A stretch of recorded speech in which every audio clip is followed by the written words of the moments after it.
Por ser un material histórico de 1930, se conservó la edición original y se ajustó la narración de los hechos al orden de las tomas cinematográficas, agregándole efectos y música. El contenido cinematográfico de este trabajo consiste en las tomas de la presa de Santa María en los días que fue terminada en su construcción y los primeros viajes del Ferrocarril Nacional de los Altos. Un viaje de periodistas y funcionarios conociendo la obra ferroviaria, el gran acontecimiento de la inauguración y un trabajo hecho por un aficionado al cine.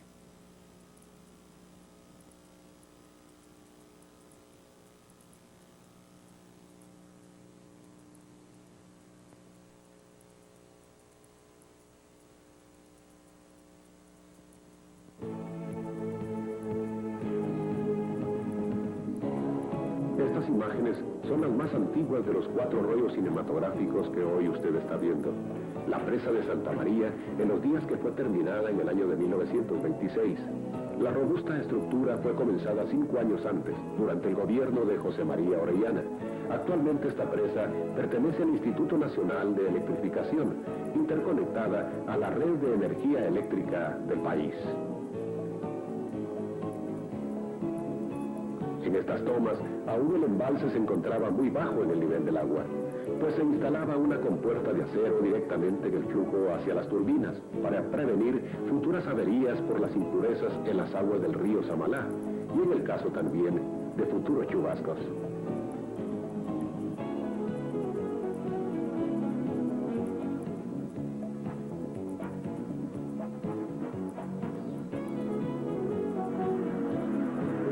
El agua era la materia prima en la producción de energía eléctrica para el Ferrocarril de los Altos, o el eléctrico, como se le llamó comúnmente en la década de 1930.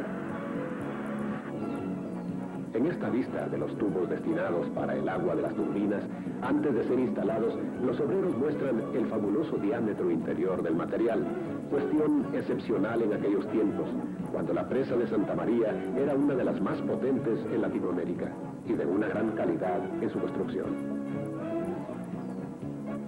Vista del extremo inferior de la tubería ya instalada, la cual lleva el flujo comprimido del agua directamente a la casa de máquinas.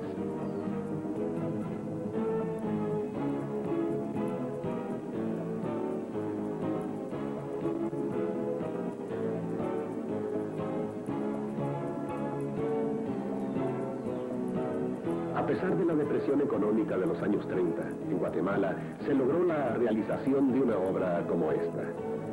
En esta sólida construcción en una cuenca rocosa en el lecho del río Samalá, se produciría, según el proyecto original, la luz y fuerza eléctrica para la mayoría de poblados del occidente de Guatemala, al extenderse el ferrocarril eléctrico a todo el altiplano.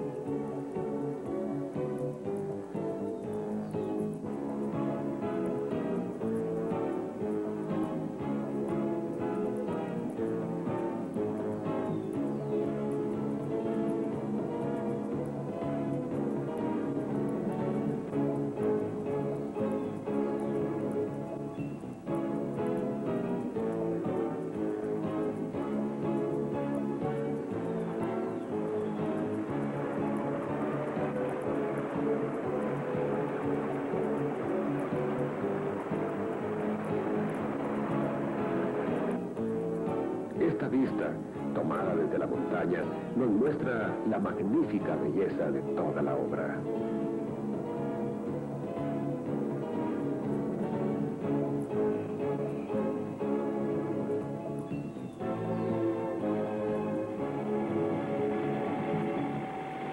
En la década de 1920, la AEG de Alemania envió las mejores turbinas y los mejores dinamos fabricados en el mundo para la presa de Santa María.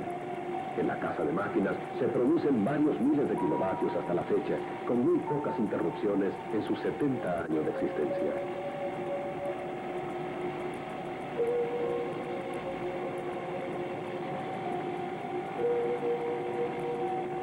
Aquí vemos otro aspecto del interior de la casa de máquinas. Las potentes turbinas transmitían en el pasado una constante velocidad a 2 tipos de generadores: los alternadores para luz y fuerza pública y los dinamos de corriente continua para el tróley del ferrocarril. El caudal del río Samalá fue escogido desde 1920, cuando se decidió cambiar la fuerza motriz del futuro ferrocarril de vapor a un moderno transporte movido por electricidad.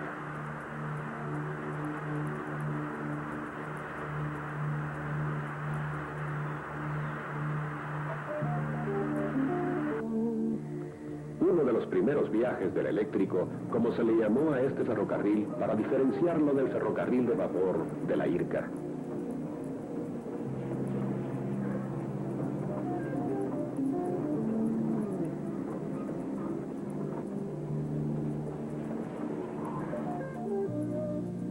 En esta vista en movimiento, hacia atrás vemos material de construcción aún en una línea férrea recién puesta en uso.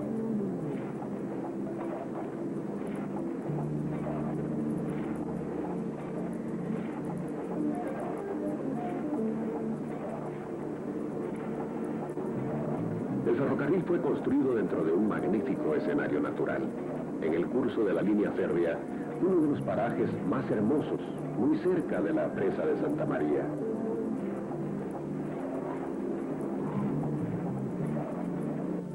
La hondonada del río Samalá, donde vemos al ferrocarril cruzar el abismo sin ninguna dificultad.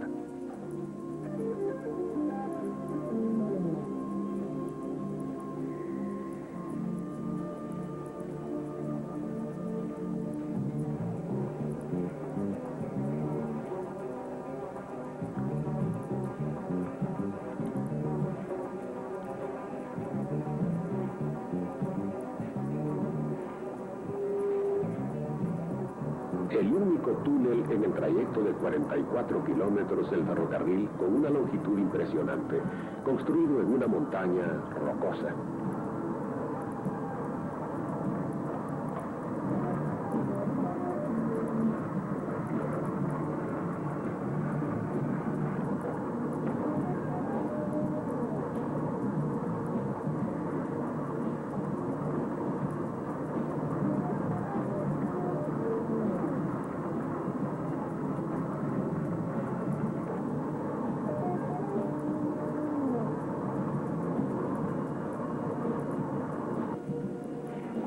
En esta parte del camino, viendo el ferrocarril salir del túnel con su particular diseño especial para las grandes pendientes y la línea férrea con su original trayecto lleno de postes para el tróley entre Floresta y Cortes corrigiendo el desnivel, se advierte el conjunto de elementos de una obra inolvidable, única, construida en una época de pobreza e inestabilidad política, pero cuando las cosas se hacían bien.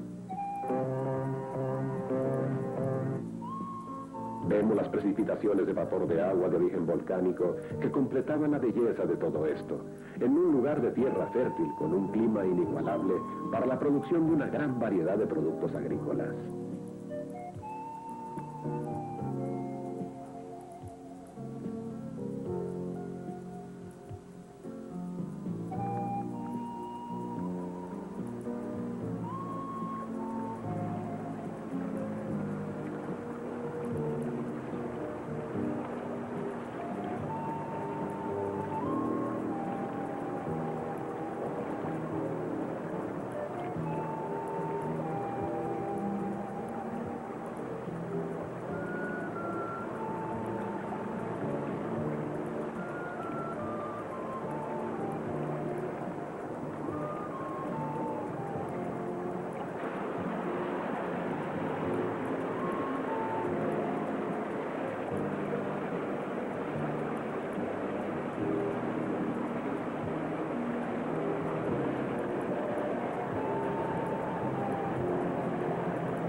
Volviendo a la línea férrea vista desde el tren y pasando el puente más pequeño en el trayecto hacia la estación central en Quetzaltenango, donde se apreciaban vistas magníficas de la floresta, bosques que le dejaron una buena impresión a los pasajeros.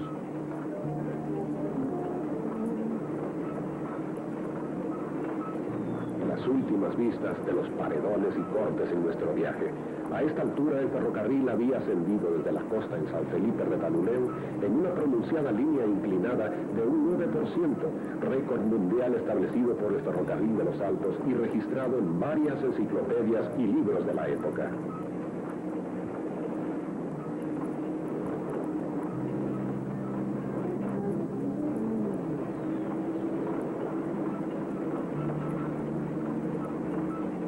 Un solo vagón, sin necesidad de locomotora debido a su particular diseño con tracción en cada unidad, se desplaza y pasa frente a la cámara cinematográfica.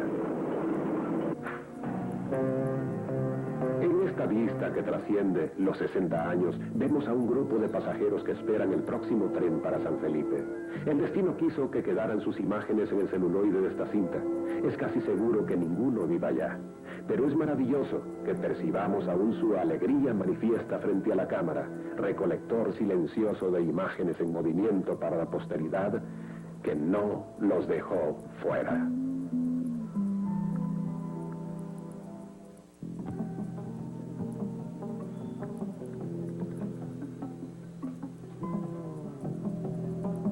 Comenzamos cinematográficamente este alegre viaje realizado hace 66 años, el 12 de marzo de 1930, con personajes pertenecientes a instituciones extranjeras y del Estado de Guatemala, incluyendo a un buen grupo de periodistas.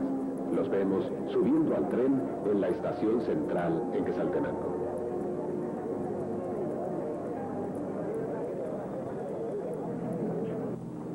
El tren marchaba despacio, pues uno de los propósitos del viaje era supervisar aspectos importantes de la obra.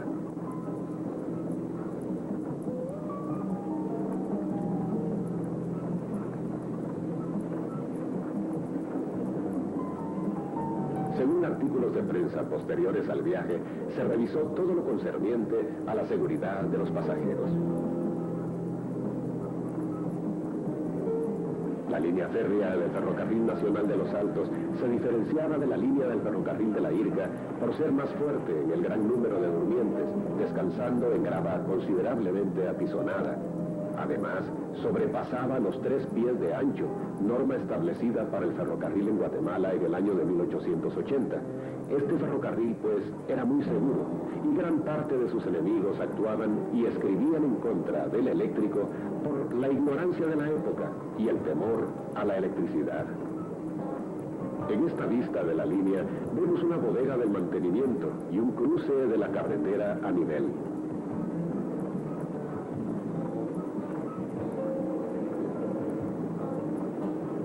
En este viaje de reconocimiento de la obra están presentes el ministro de Fomento, el ministro de Hacienda y el vicepresidente de la IRCA.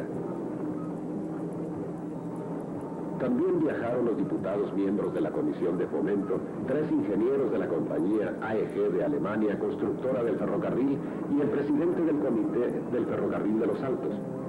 Todas estas personas, además de revisar la obra, vieron la posibilidad de instalar una aduana de registro para el mantenimiento del ferrocarril con sus ingresos, el funcionamiento de correos y telégrafos y la unión en la estación de San Felipe del ferrocarril eléctrico con el de la IRCA.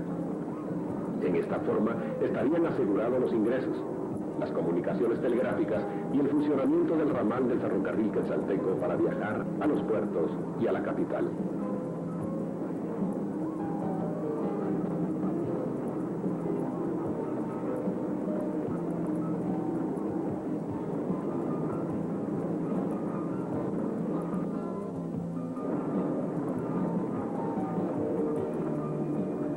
Los periodistas presentes, miembros del vespertino El Imparcial y el diario matutino El Tiempo, escribieron varios artículos sobre lo maravilloso de la obra.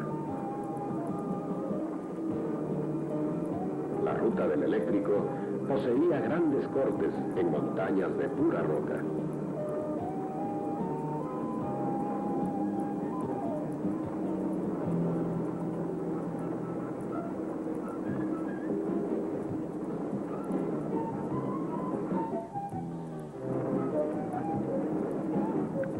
En esta vista se aprecian algunas viviendas de peones.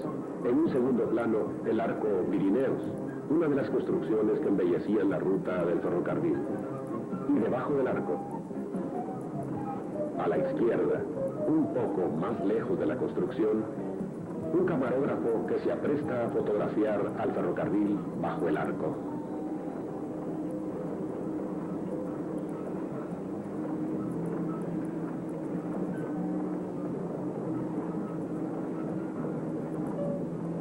En esta parte de la línea se ve aún la presencia de los últimos trabajos para el gran día de la inauguración, 18 días después de este histórico viaje de reconocimiento de la obra. Aquí una cuadrilla de obreros, como tantas que trabajaron varios años en el terraplén, compacta la grava que protege la línea.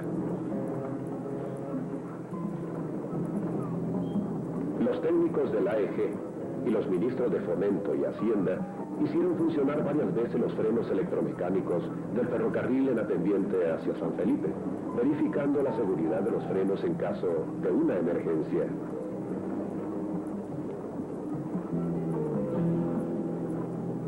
Los ministros, la comisión legislativa y el grupo de periodistas rindieron informes positivos de la obra.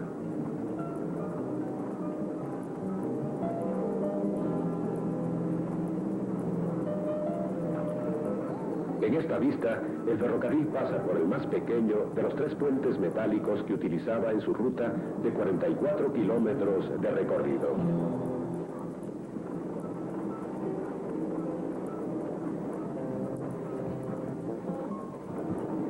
Ya cerca de San Felipe, vemos una de las estaciones dispuestas para pasaje y carga. Y aquí vemos los amplios cobertizos de la estación de San Felipe Retaluleu, donde se albergaban varios vagones para su estacionamiento y mantenimiento.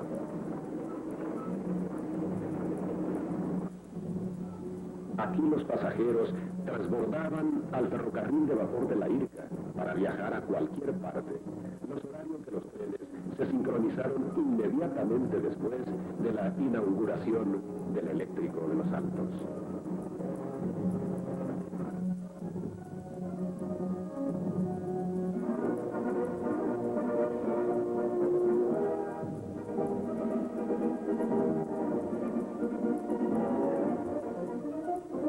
Después de un objetivo reconocimiento de la obra y de haber quedado maravillados los viajeros, llega el gran día de la inauguración, el 30 de marzo de 1930.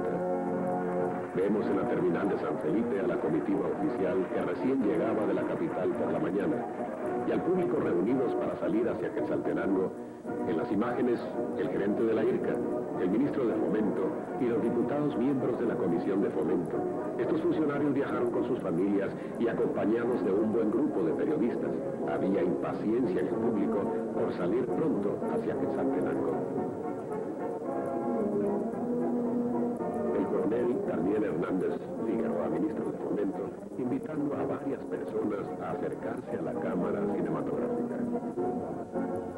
Estos niños, si viven ya son ancianos, fueron parte del homenaje en San Felipe juntamente con la pequeña banda del lugar. Los retaltecos de San Felipe levantaron un arco conmemorativo.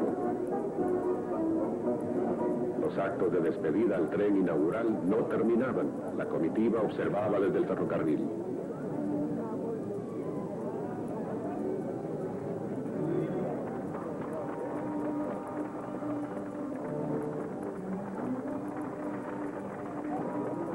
Los discursos por la inauguración comenzaron en la estación de San Felipe.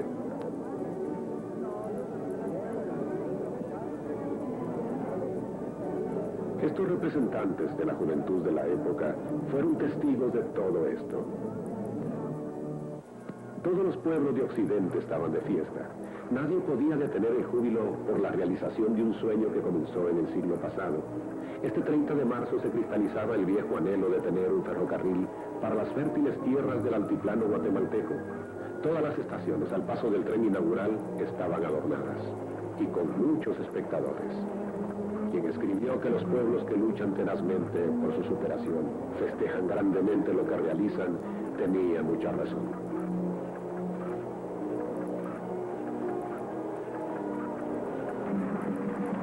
Con la llegada del tren, y la comitiva oficial a la estación central, comienzan los festejos de la inauguración de aquel inolvidable 30 de marzo de 1930.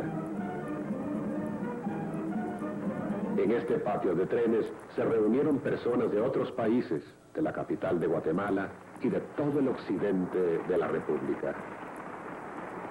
Se hicieron presentes cada grupo social y sus representantes.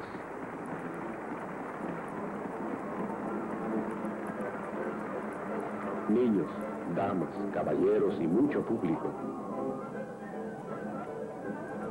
Varias escuelas públicas de todo el altiplano estaban presentes.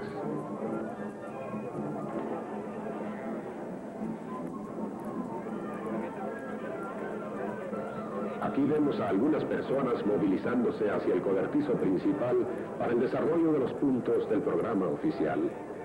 Ansiosos esperan todos el gran desfile inaugural, con vistosos uniformes, luciendo el pabellón nacional.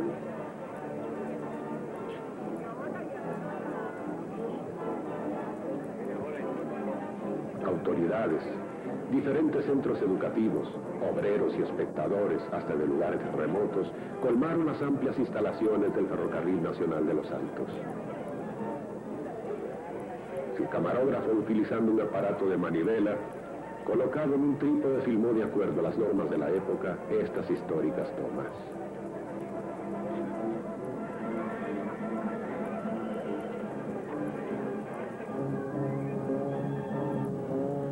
En este momento, colocado el camarógrafo en la parte frontal del primer vagón, toma la lenta marcha del tren hacia el cobertizo principal. Un brequero aparta de la línea a la inmensa muchedumbre. Los fotógrafos hacen funcionar sus cámaras, algarabía de 66 años atrás, que aún resuena en algunos corazones. Música, gritos, vivas que se llevó el viento profundizándolos en las brumas del tiempo.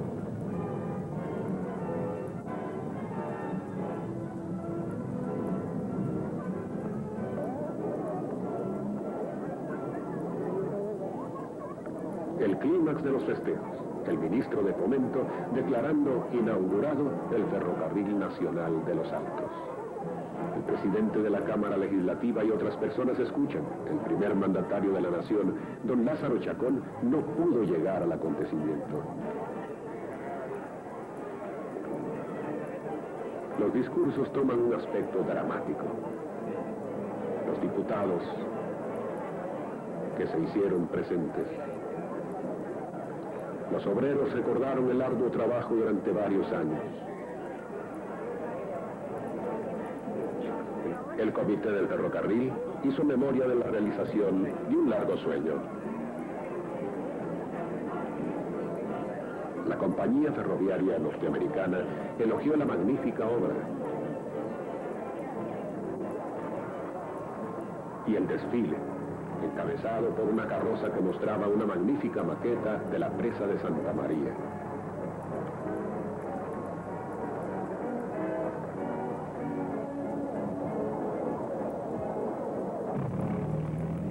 Aquí vemos un auto verdaderamente adornado con distinguidas damas. En esa época siempre se lucía un ramillete así en los desfiles.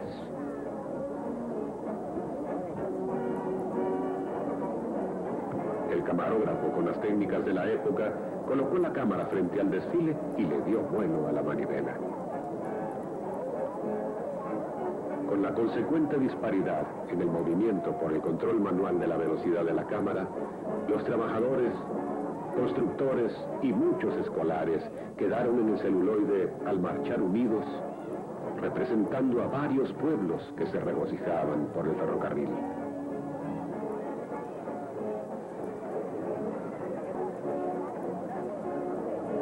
Después de las escuelas primarias, iban los institutos de secundaria.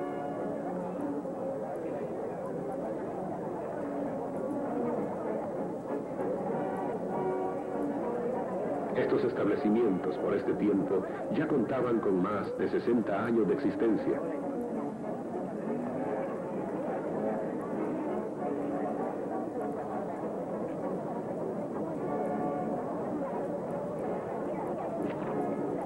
El Limbo de Quetzaltenango, fundado por Justo Rufino Barrios, en la misma época en que se fundó el Limbo de Chiquimula.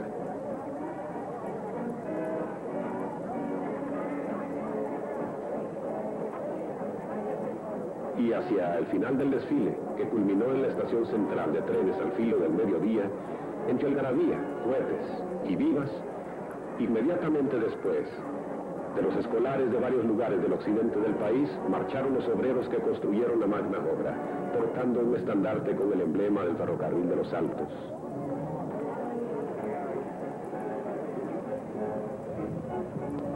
Luego, los representantes de la compañía AEG.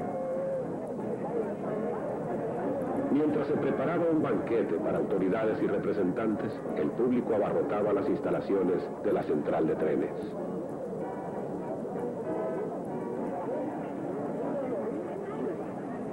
La salud de don Lázaro Chacón se quebraba, dando lugar a la vorágine de una dictadura, la cual se encargó de humillar la satisfacción de todo un pueblo por la realización de un caro anhelo. Toda esta felicidad de 3 años después se convirtió en amargura. Dedicamos esta película a la memoria del honrado ciudadano y tenaz luchador por el rescate del Ferrocarril Nacional de los Altos, don Alonso Castro Conde.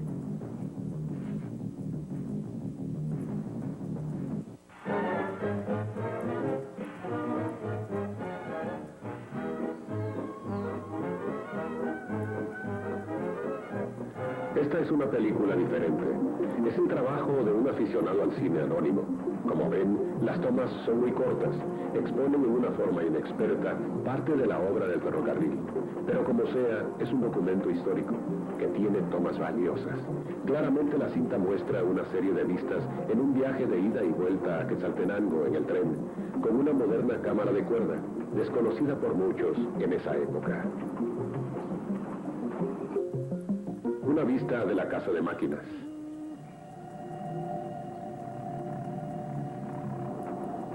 El puente curvo, el más grande de los 3 puentes del ferrocarril de los Altos.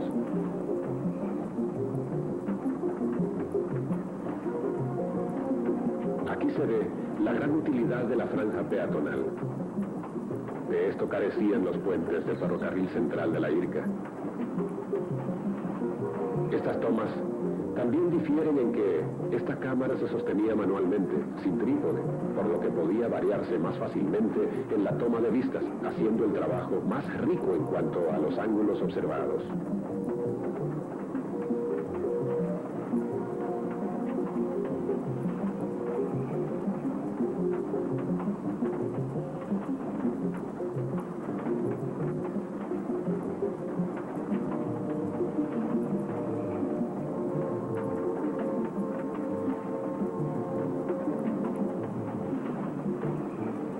Vemos a una cuadrilla de mantenimiento trabajando en la línea férrea.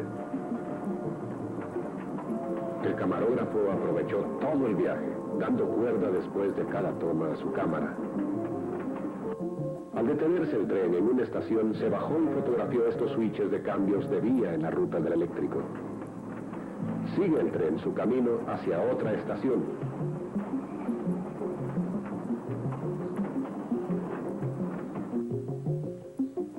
Al detenerse, el viajero dirige su cámara captando la belleza del contorno.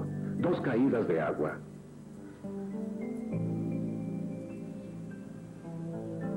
En un viaje como este había mucho que ver y mucho que fotografiar, pues todo constituía en aquella época una novedad. El eléctrico en sí era novedoso. La casa de máquinas, cerca de la estación de la hidroeléctrica, donde cualquiera era atraído para conocer el interior. Ya aquí se veían turbinas y alternadores gigantescos que no se veían en otra parte del país, y aún en otros países, pues algunos diarios mencionaban a la hidroeléctrica de Santa María como la tercera en el mundo por su potencia y calidad. Las fotografías, películas, hechas por la compañía EG, le dieron la vuelta al planeta. Revistas y libros de ese tiempo mencionaban esta obra. Se publicó en algunas enciclopedias el récord mundial del eléctrico de los Altos, de un 9% de ascensión. La obra era un orgullo nacional, tal y como lo dijo en su discurso el gerente general de la IRCA en la inauguración. Los artistas, y dentro de ellos los compositores, no se quedaron atrás. Se publicaron óleos con motivo del ferrocarril y un insigne compositor quetzalteco, ampliamente conocido por su gran talento, don Domingo Betancourt, compuso el Foxtrot, el ferrocarril de los Altos, que inmortalizó en una melodía y especialmente para marimba a esta inolvidable obra, grabada incesantemente y radiodifundida hasta el día de hoy.